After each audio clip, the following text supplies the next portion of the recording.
जय माता दी, जय माँ भवानी सभी भाइयों को। तो भाई लोग हम बता दे आप लोगों के कि अपना पावर स्टार पवन भैया का एक गाना रिलीज किया गया है 7:30 पे।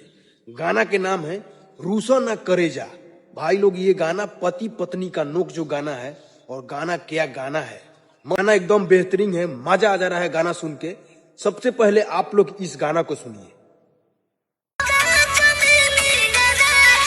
घरवा दुआरे मकान बाटे तोहरे,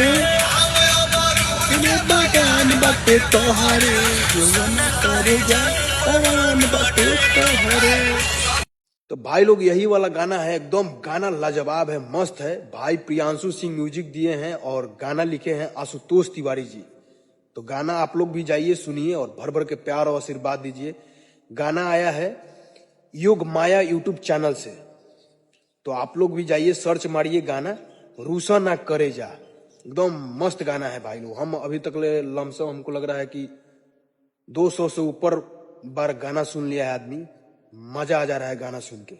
तो आप लोग भी जाइए सुनिए और भर भर के प्यार और आशीर्वाद दीजिए अपना पावर स्टार पवन भैया को, क्योंकि भैया को मतलब हम लोग सुनेंगे तो पवन भैया का हौसला बढ़ेगा और हिम्मत बढ़ेगा, और एकदम धमाका पे धमाका गाना लेके आएंगे अपना शेर राजा भैया पवन भैया। लव यू ऑल, जय हिंद, जय भारत।